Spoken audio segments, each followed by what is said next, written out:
I happen to think the police should be reimagined, not not defunded. I think we need police, but I think we need to reimagine the role of the police.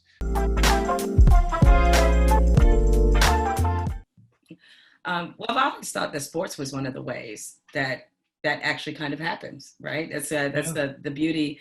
A lot of people don't do things in this country together, but one of the things we still do is like we watch sports together. We root yeah, for the same teams. Hence why I think it's very important that athletes and coaches and people like you, continue to voice or give voice to these issues. Along those same lines, though, I've got to imagine that by you being so vocal, that not everybody has been happy with that. yeah. What kind of backlash have you received Well, for I'll give being you vocal? yeah, I'll give you an example. I do some work in Oakland with a great grassroots organization called Live Free, and one of the projects they were part of was they were working with the Oakland City school system on ridding the school system of the police force that had been part of the school system for 20 years maybe. And for 10 years, parents and community members have been trying to make Oakland schools police free. And so I went into the community, talked to a lot of parents, a lot of teachers, and they're adamant that the kids have to have a learning environment and not a police state in order to really thrive. So this is something that I believed in, and so I made some comments about it and gave some interviews locally in the Bay Area, and spoke from the heart. And fortunately, this measure was passed by the school board. So Oakland City Schools now no longer are going to have a police presence on campuses. But it was a hugely controversial issue. And now I am known as someone who believes in defunding the police. I've never made a comment about defunding the police. And in fact, I think it's a terribly misleading phrase to say defund the police. I was referring to schools, right, and the Oakland City School in particular, after listening to parents and teachers. But this is the kind of nuance and complexity that gets lost in today's world.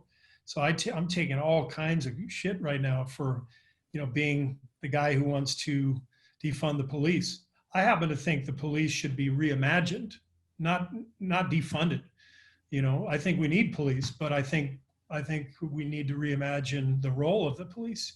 Got to get back to protect and serve, not to chase down and murder. And that may sound extreme, but it's kind of the truth when you watch all these acts of violence happening. Um, uh, just so you know, Steve, it's not real unless they call you a Marxist. When they call you a Okay. Marxist, Oh, I'm not that's there. when you know it's real. Are you a Marxist? No, I didn't know that. I have been definitely called a Marxist. Yeah. I'm like, what? Yeah. I'm like, most of you people calling me that don't even know what that means. Like, Like, stop it already. well, it's like the word socialism, right? I mean, it just gets passed around. It's like, so what happens when we bail out all these huge banks like that? Isn't that just corporate socialism? I mean, we've given. Seems like it. It seems like it, but Yeah. heaven forbid we give, a starving family $600 a week to pay their bills and buy some food. But again, we get back to the simplification of everything, and the warring factions and two sides, and the power of misinformation and propaganda. It's put us in a terrible place as a country. Yeah. Now I know that you've now been attached to the defund the police movement, which it makes sense. I just think they need a new name, They right? need Is a new that name. yes? Because They need a all new it is moving funds, or because people don't realize how much the police force cost in every city. And that's not to say that the police, obviously they should be funded, but do they need military style weapons where they can invade countries? Probably not. Probably not. They That don't. seems to be a little bit extreme. And I think once people really understand what people mean when they say that, what they're talking about is a better word that you use, which is to reimagine. Yeah, I mean, you mentioned the backlash that you're getting in the city, despite this backlash, and maybe not over this issue in particular, but just overall. Um, what is it that makes you continue to speak out? I mean, you could easily, from your perch, being a championship basketball coach, you could easily ignore and not care about these issues. What is it that continues to inspire you to do the opposite? Well, I think just a sense of moral obligation and a sense of being aware of how blessed and lucky I've been in my life, and how much I have gained from growing up in this country. So contrary to what the crazed people would say about me, I actually love my country. They probably think I hate my country, right? I love my country. I've lived an amazing life, and my family has benefited incredibly from growing up in this country. But we can do so much better, and so I've been the beneficiary of this amazing life, and I have this big platform, and there's a sense of moral obligation and this awareness that has come through education that though racism is not something I should feel guilty about, because white people today didn't start racism. We all have to feel responsible for it, because until we actually confront it at the deepest levels, it's going to continue. And so we have to understand that all of us, we're all unwittingly complicit based on just the way our culture is. Just our institutions and our culture have sort of put us all in this country that we live in, and so it's up to us to try to do something about it. Yeah, is that in your mind the best way that white people can be allies during this time? Yeah, and I'm not even a big fan of the word allies, because it so clearly implies that there's two different sides. That I'm an ally to Black Americans. And maybe this is romantic, but I just would rather feel like we're all Americans. We were talking about the book White Fragility.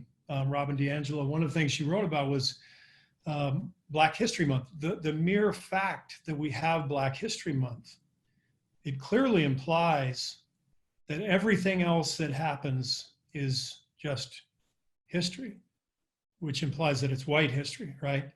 So everything else that happens on Earth, besides what happens to Black people, is white history, which is just history. We don't have to call it white history, because we are history, right?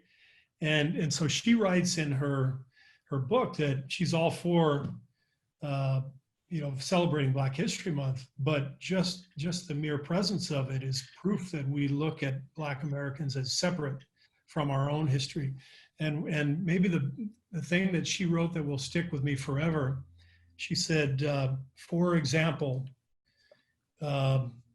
during Black History Month, we always celebrate Jackie Robinson, but we celebrate him as the man who broke the color barrier. And for a white person to admire Jackie Robinson from a place of comfort is really easy to do. We can sit back and go, man, what an amazing man. And we can admire him. But what if we actually just spoke the truth and we said it like it really happened, which was that Jackie Robinson was the first Black player who white people let play professional baseball, right? Like, if you actually say it the way it actually happened, if you're a white person, you go, oh my God. Like, well, that's not what, we don't want to look at it that way, because that's uncomfortable, right? We much prefer to look at it just from this fantastic, look at the achievements. And that's why maybe there should be some kind of a curriculum in school where we actually confront what's actually happened in American history, and white people's complicity in the system that exists right now, and confront some of the atrocities that have happened. And it's not about guilt. Again, it's not about this is your fault or my fault. This is just about this is the way it's gone down. We gotta do something about it. We have to confront it and change our culture and our institutions to reflect that change. I've had to remind people, particularly over the last few days, that the difference between us and, say, Germany, which obviously had its own reconciliation that had to take place, is that you go to Germany, you don't find statues of Nazis, right? We had 800 Confederate statues in America. And as I remind people, the late, great John Lewis, when he got his head cracked open, marching for voting rights in Selma, the name of the bridge is called the Edmund Pettus Bridge. And Edmund Pettus was the leader of the Alabama Ku Klux Klan. That bridge is still there, and John Lewis is gone. And to me, that says everything about how we have sanitized our racial history so that we don't feel uncomfortable or we don't look as bad. When that's not to say we deserve to wallow in self-pity, but it is to say that part of the way you have to move forward is by actually telling the truth, right? About what we've done. Being that we've done a really good job of solving racism over this podcast, I got one. We're good. We're done. All right. Good job. Everybody vote, get police out of schools. We're good.